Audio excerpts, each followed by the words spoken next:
In 2006, in the prime of his career as a basketball entertainer with the Harlem Globetrotters, Larry Shorty Coleman shared with teenagers the importance of a winning attitude no matter what. Shorty lost one leg to peripheral artery disease, which is restricted blood flow in mainly the legs due to plaque buildup in the last few years, and he is now maintaining the importance of the power of positive thinking and maintaining that winning spirit as he continues to fight to save his other leg, inspire others to do the same. He continues to hold seminars, helping to spread that message, as well as to raise money to help those with amputations. We'll have his story coming up, and you don't want to miss this amazing, candid conversation with Larry Shorty Coleman. Dr. John Phillips' spectacular vascular moment of inspiration. There we go. I was sweating that for a second. I thought, man, we're going to miss the quote. But I spent some. Never lets you down. I know, Mike. Mike's awesome. I was looking for some good quotes, basketball related, because obviously the theme, Larry and the Globetrotters, professional basketball player. There's a lot out there, but I like this one because I think it keys on the theme of the show about staying positive when sometimes the chips get down, sometimes some medical issue happens, you weren't expecting this, and now you got to deal with it. And so this is a quote from the late great Kobe Bryant, and he says, everything negative, pressure, challenges are all an opportunity for me to rise. And I love that because I think we as humans and competitors, we fail a lot, but because we fail, we ultimately succeed. So I like that quote. Let's bring in Larry and find out what you think. What did you think of Dr. John's quote from Kobe? I love it. I might have him do stand-up comedy for me.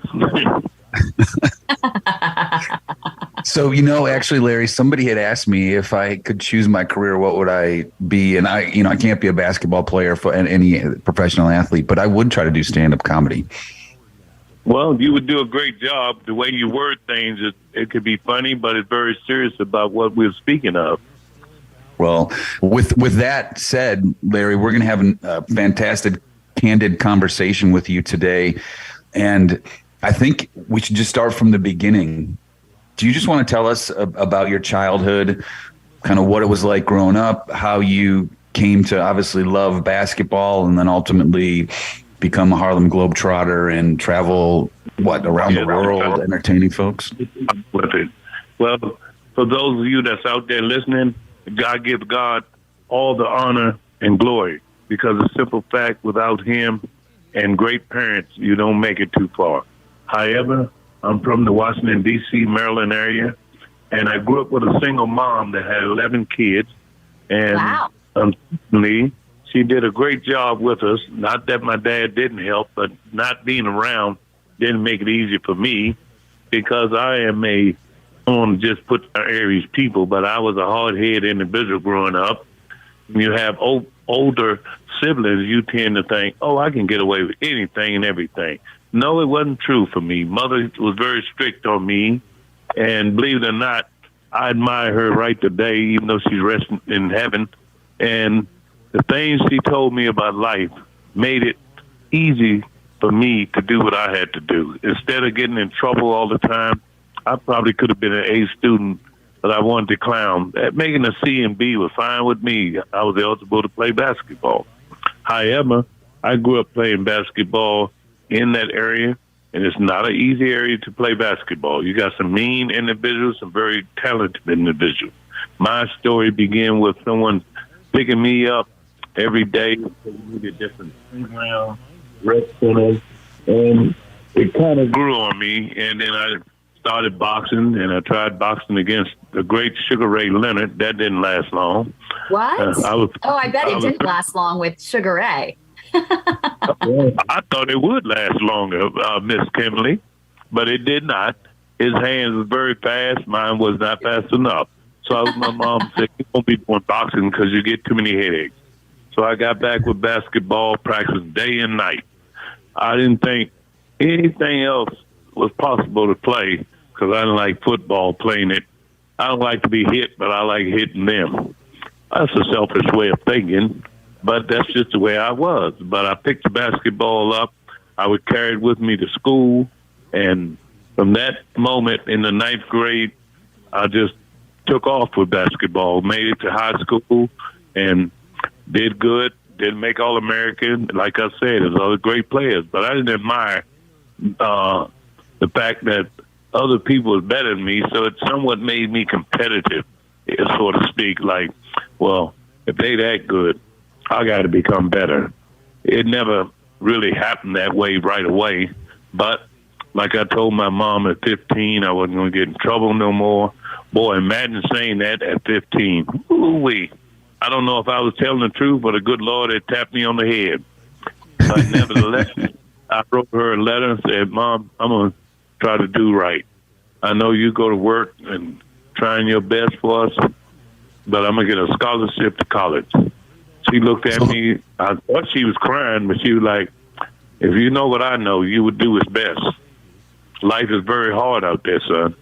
So from that point on, I was able to get a scholarship to a junior college. Even though I had D1 offers, I wasn't ready to sit in the classroom and be disciplined yet. So I took the junior college route, which was San Diego City College. And long story short, I was an honorable mention All-American there. And things went on. I visited 6 schools, and I said, you know what? I'm going to Texas Wesleyan University. I just felt comfortable there. Only thing I didn't like was the heat. 104, 102, 103, and I didn't need a tan, if you know me by now. So that went on, and I went from there. I was an invitee to the Dallas Mavericks. However, I was cut by them, one of the last players cut. Kind of hurt my feelings because I said, man, I've worked this hard, and I'm not going to make the NBA. But my goal wasn't the NBA, so just getting a degree in business and physical education, that was a great accomplishment for me. But still, you have that in the back of your mind and the competitiveness to say, man, I wonder what it would be like to be making $100,000 back then. During the 80s, you wouldn't have made no $3 million for 1 year like they're doing now. But I really didn't play the sport to make money, even though I wasn't rich. I loved the game so much. The game kept me out of trouble.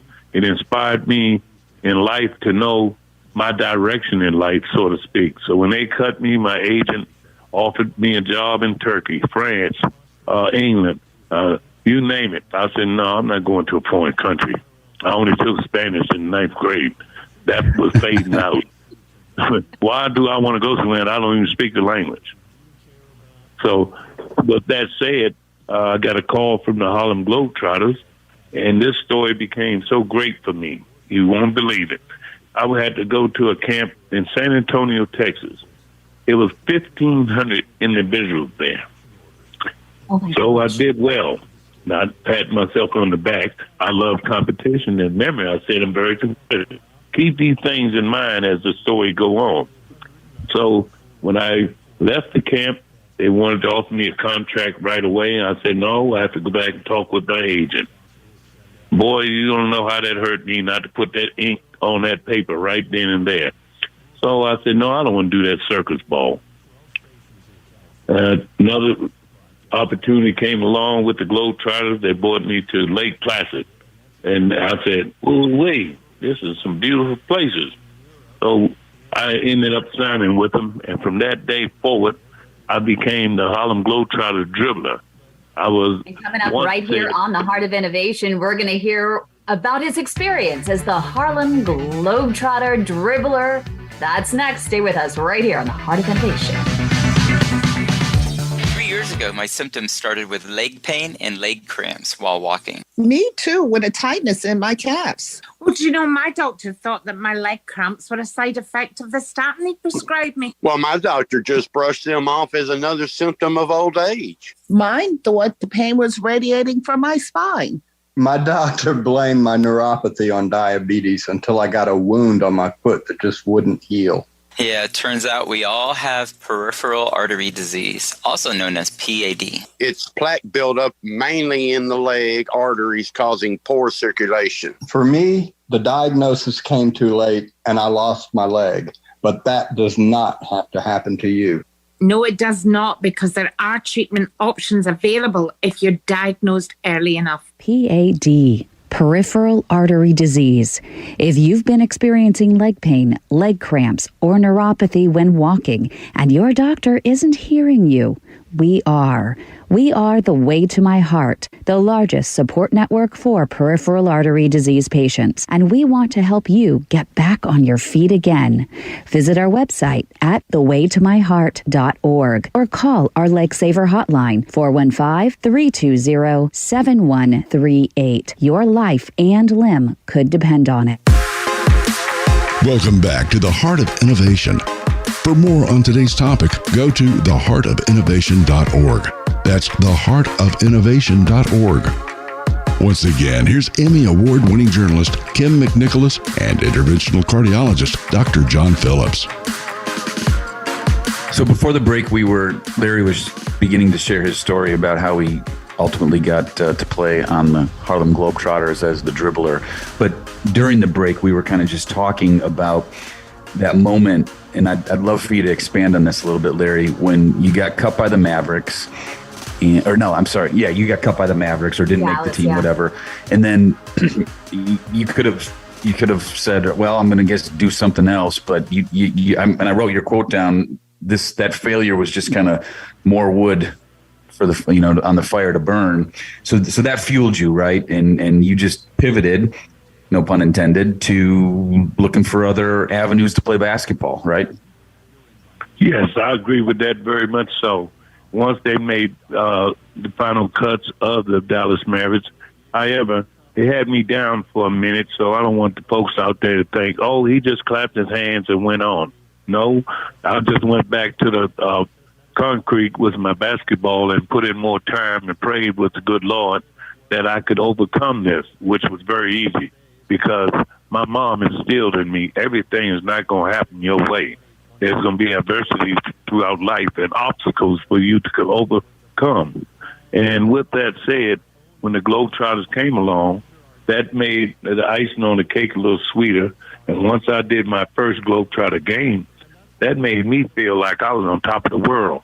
And I was doing just what God had planned for me and what I had dreamed about, entertaining people, and most of all, seeing the smiles on people's face and kids' face. I've seen all walks of the life with people at Children's Hospital, St. Jude. I had a kid request me come see him once I made the Globetrotter. So my routine with the Globetrotter didn't even come close to that. And people won't believe it. You don't give up on yourself, no matter if it's your health, no matter if you're trying to make a basketball team or whatever the sport may be, because if you take the initiation and give up in sports, same thing's going to happen with you in life if you cross that road and get bad health.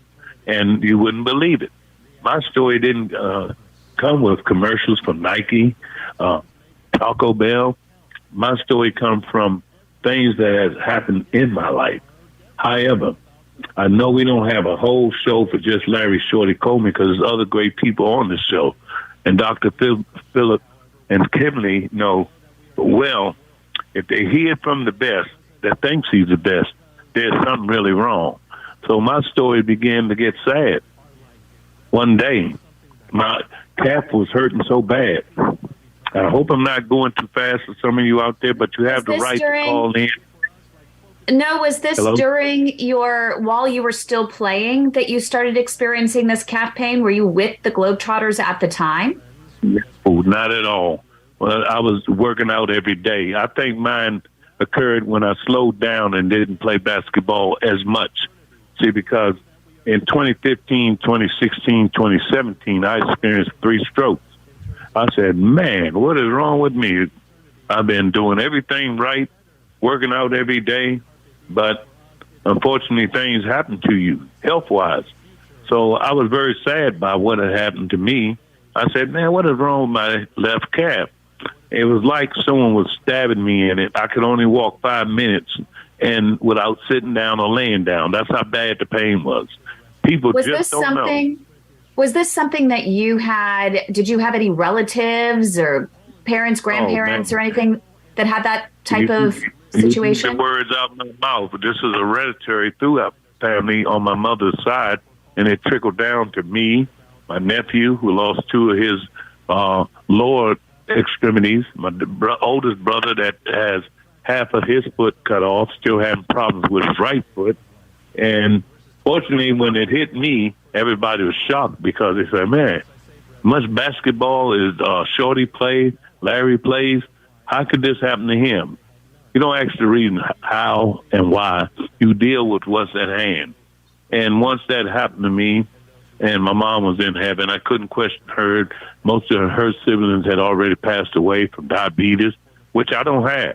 High cholesterol, high blood pressure on a regular basis. I may get it now because I'm in pain from the phantom pain in my right leg, which has got the PAD, peripheral artery disease.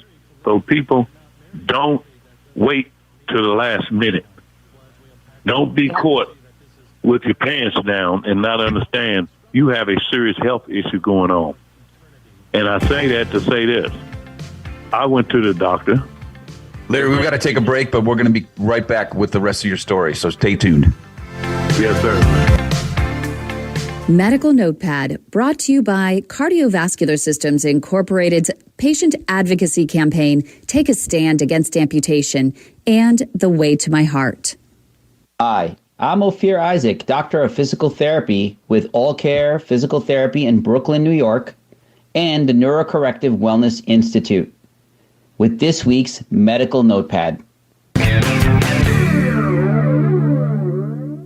Have you been feeling pain in your calf or calves or thighs when walking and you're not sure if it's caused by a clogged up artery or vessel in your leg or your back?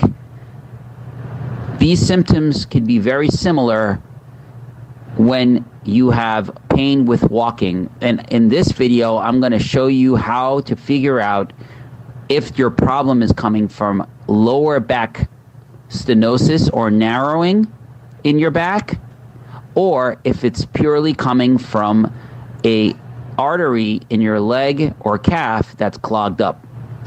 Now, the symptoms that you feel with walking in your thighs or calf or calves could be caused by many different reasons. But the two most common reasons, if you're over the age of 60 and you're not very active, could be caused by either what they call neurogenic claudication.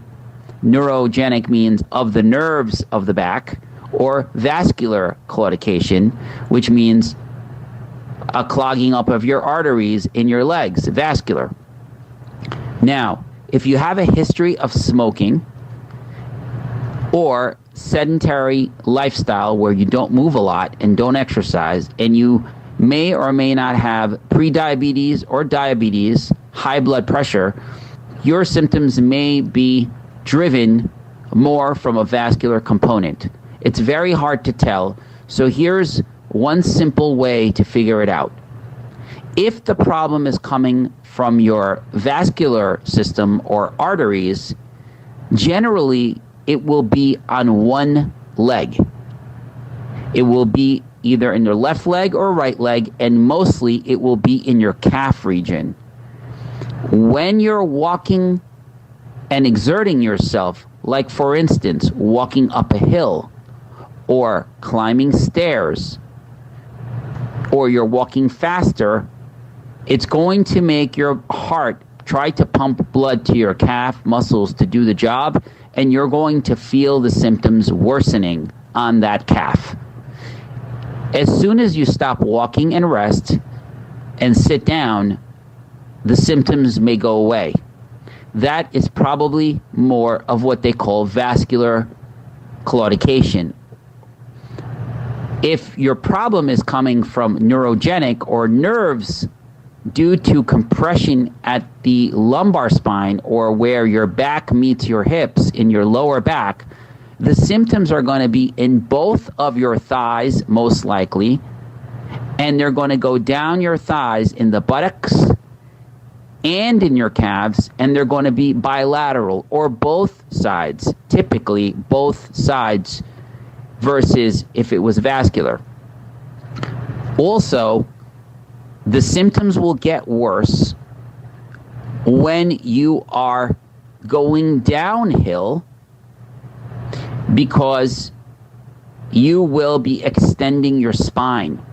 So, extending your spine or leaning backwards will make your symptoms worse if the problem is coming from your lower back, because it's compressing the nerves called the chordae equina, which are a bunch of nerves that come out right before the sciatic nerve, and those nerves are being pinched in the bones of your spine that have arthritis in it.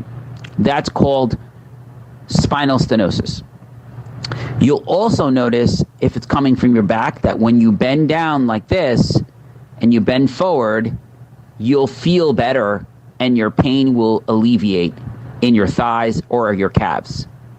So the big difference will be leaning backwards will make your pain worse if it's coming from your back. Leaning forwards will make it lessened if it's coming from your back. If it's coming from your calf and it's clogged up arteries from peripheral artery disease, it will get worse when you walk for a long period of time or exert yourself. As soon as you rest, the problem will go away. Bending your spine forward or back will never take your pain away. Just rest will do that. Hopefully that helps you out. The advice and views offered are my own.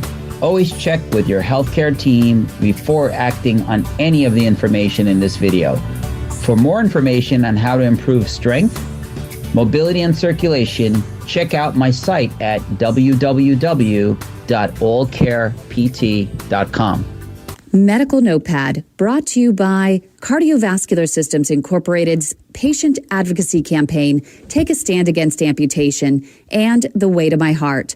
For more information about PAD, go to standagainsamputation.com. And for real-time support, go to thewaytomyheart.org. Welcome back to the Heart of Innovation. For more on today's topic, go to theheartofinnovation.org. That's theheartofinnovation.org. Once again, here's Emmy Award-winning journalist Kym McNicholas and interventional cardiologist Dr. John Phillips.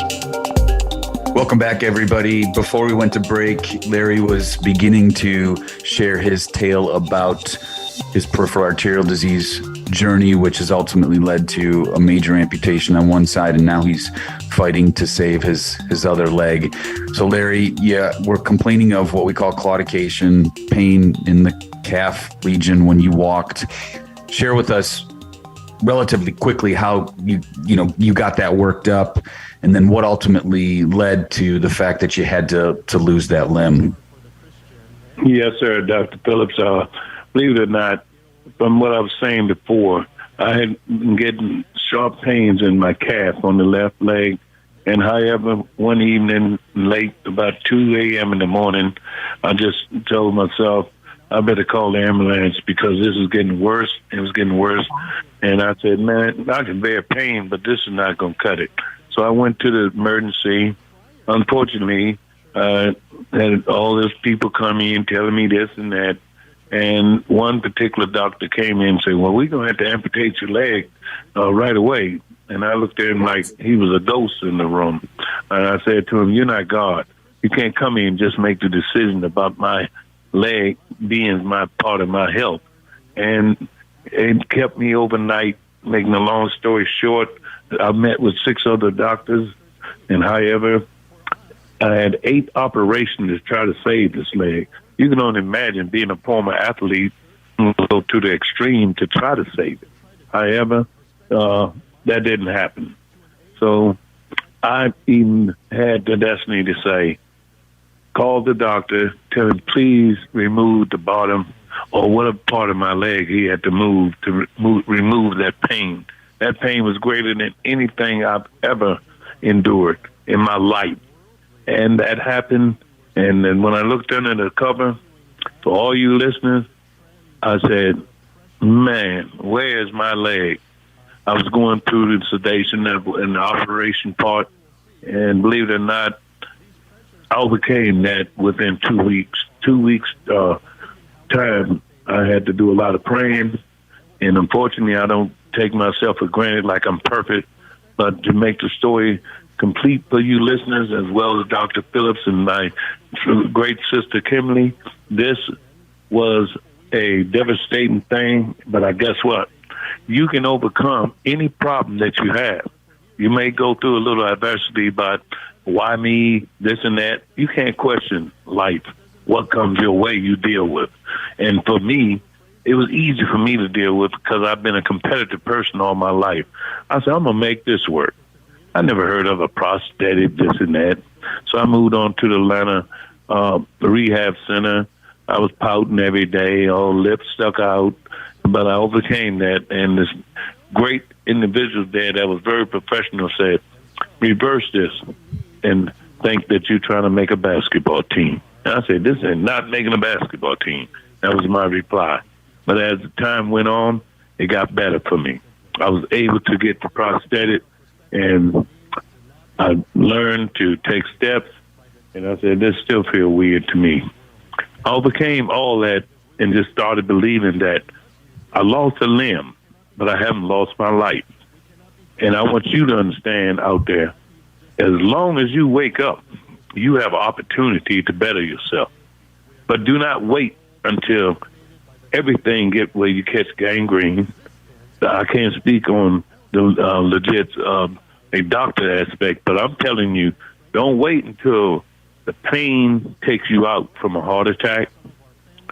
And believe it or not, I'm fighting right today to save my other leg.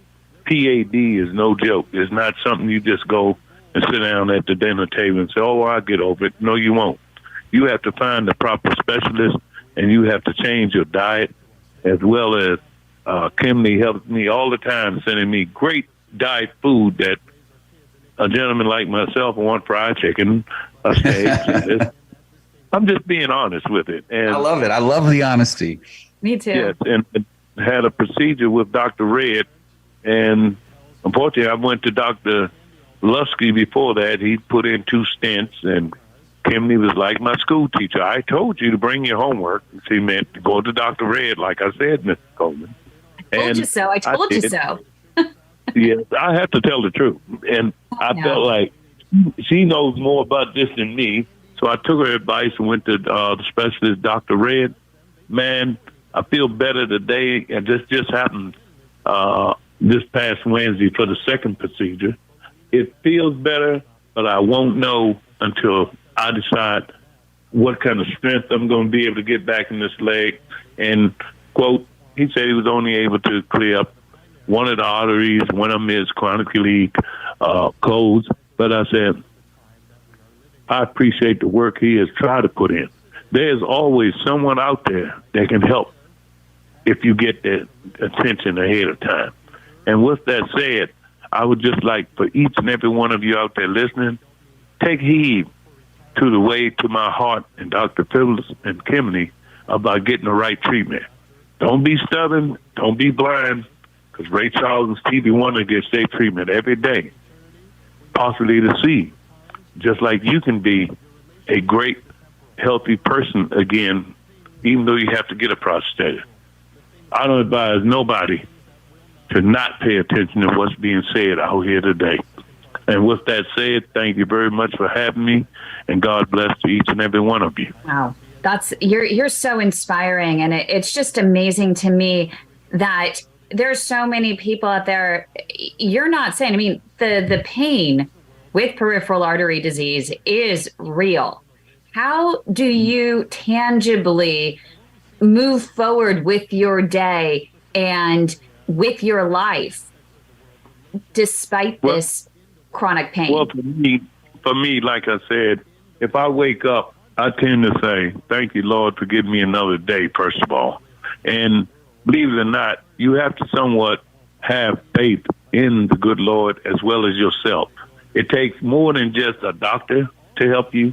Self has to motivate self. If you fall, let's use the saying as, please get back up, or try your best to get back up. We're not doing a commercial here. We're doing something that each and every one of us have the strength to do. You may not be at the same age I am. It's not the age. It's about the ability within you to try.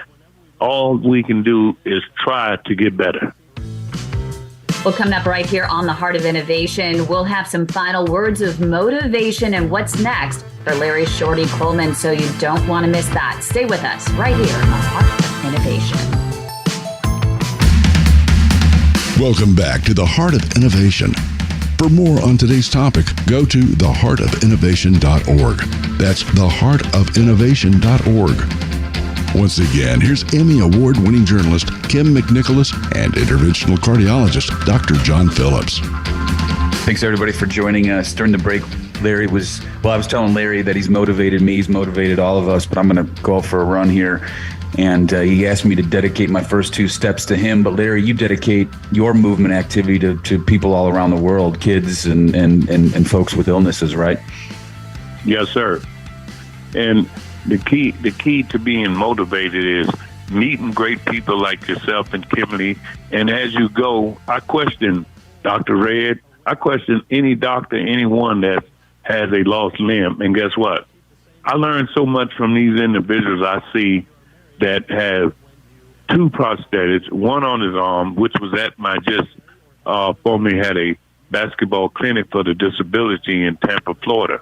And I was like, whoa, I'm thinking with me with just one leg, and I was in my wheelchair. And I said, I can't wait to get out of this wheelchair, be able to shoot again. So you have to really think big, dream big, and believe. Because 1 second, 1 minute, 1 hour, things change. They do. And that's what's really scary. And what's amazing to me is that you just continue to fight every day. And I honestly, when you're ready to do that jump shot again, when you get that prosthetic back on, I want to be right by your side. And I want you to teach me how to do that jump shot. Yeah. Yes. That would be incredible. It's and easy. So females are dominating in sports on all levels. You name it. Gymnastics, jumping rope, and pickleball. You mentioned that. I played pickleball with people older than me about 10 years ago. I could not hold my own with them. And I said, wait a minute. Every Tuesday, I said, I'm going to come early. The lady said, it's easy. She said, you got to get in the frame of mind of what you're doing first. So that made me think once I lost my leg, what she said. Get in your mind what you want done for yourself and how you want to go about competing. And I said, I started getting good, and boy, oh boy, here goes my leg. I lost that, and I said, well, I'm still going to come up here every Tuesday. Man, they get a kick out of me coming just being a clown. I said, I'm not a clown. I just make a joke. He said, you keep us in high spirits, believe it or not. So I tried it in my wheelchair. I tried it with the prosthetic. But you're a little different when you have your prosthetic on trying to play pickleball if the other person across from you have both of healthy legs. They're going to move 10 times quicker than you. But if you're with the right group, all you're having is fun anyway. And that's what it's all about. It's about finding new ways to have fun. Any quick, as we're getting ready to come to the end here, one quick moment of inspiration from you, Shorty? Yes. My inspiration to each and every one of you out there, don't be late at trying to solve what's going on with your body. I don't care if it's your arm you're having problems with, and if you feel like you're going to have a stroke. And please, I don't encourage anyone to take for granted to be your own doctor. Be smart enough to go to the people that have that professionalism to help them. And God, amen, and God bless the way. You've been listening to The Heart of Innovation with Emmy Award-winning journalist Kym McNicholas and interventional cardiologist Dr. John Phillips. Our mission is to help patients live a better quality of life through comprehensive education, real-time support, and high-touch advocacy in partnership with thewaytomyheart.org and Take a Stand Against Amputation. Our purpose is to reduce the 1.5 million heart attacks and strokes and nearly 200,000 amputations annually. For more information regarding topics you've heard discussed on today's program, go to theheartofinnovation.org. That's theheartofinnovation.org. The Heart of Innovation is for educational and informational purposes only, and advice and views shared are not a substitute for medical advice from your own supervising physician. Do not act on any information provided in this show without the explicit consent from your own healthcare team. If you think you are having a medical emergency, call your local emergency number or go to the nearest hospital or emergency room. This show is distributed by the Innovators Network. For more information and other great shows and content, visit theinnovators.network.